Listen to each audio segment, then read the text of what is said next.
Hey guys, তো আজকে আমি তোমাদের আমার ঠাকুর ভার্সেস মায়ের ঠাকুরের দেখাবো, ঠিক আছে? তো আমার কাছে আছে হচ্ছে মোট 11খানা ঠাকুর। এই যে এরা, তো তোমরা ভাবছো গোপালদের জামা কোথায়? এই দেখো, সব একসাথে চাপা দিয়ে রেখে দিয়েছি। দেখো এতগুলো জামা একসাথে আছে, ওদের সেম আমি জামা কিনি, কারণ ওদের গরমকাল পড়ছে, তো ওদের গরমকালে ওই জামাগুলো পরে শোয়াই না। একটা ভাবছি সুতির জামা কিনবো একটা করে, অথবা বানাতে পাশেই বানায়। তো এখানে আমার আছে মা কালী, এই যে একটা গোপাল, এটা হচ্ছে ছোট গোপাল, এরকম দুজনকে পাশাপাশি এরকম। আমার হচ্ছে এটা হচ্ছে আমার গপু, ঠিক আছে?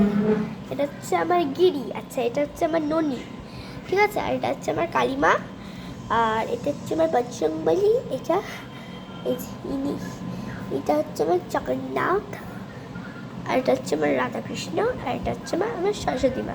মানে জোড়াগুলোকে ধরেই আমার এখনকার ঠাকুর হচ্ছে এই জোড়া, এই তিনটে নিয়ে তিনটে, আর পাঁচটা, তিন আর পাঁচ, তিন আর দুয়ে পাঁচ, আর একে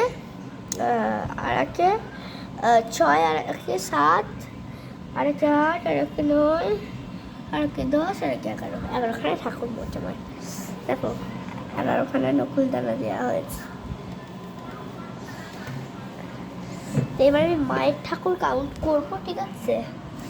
তো মায়ের ঠাকুরের মধ্যে ইনিকেও ধরছি 1 2 3 4 5 6 7 8 9 10 11 12 13 14 15 16 17 18 19 20 21 22 23 24 25খানা ঠাকুর আছে আমার মায়ের, আর আমার 11খানা। মানে ভাব দেবে তোর মায়ের ঠাকুর কত। এই সেটটায় আমার মায়ের ঠাকুর থাকে এখানে, মানে গঙ্গা জলটা করে শেষ হয়ে গেছে, মানে ওপর তাকটায় মানে সব জোড়া মোড়া সব থাকে, ঠিক আছে? তো এবার তোমার নিচক থাকে, এই নিচক থাকে মায়ের ঠাকুর থেকে, সব থেকে নিচক থেকে আমার ঠাকুর থাকে। ইয়ো ইয়ো ইয়ো ইয়ো, একদম কিউট ওষা আমার রাই। আমার রানীকে কি সুন্দর দেখতে, মানে তোমরা দেখতে পাচ্ছ না, ক্যামেরাটায় কোনো অসুবিধা হচ্ছে না কি? তারা ঝেড়ে দিই ভালো করে। এদেরকে দেখা যাচ্ছে, আমার রাইকে দেখা যাচ্ছে না। এই তোমার রাই,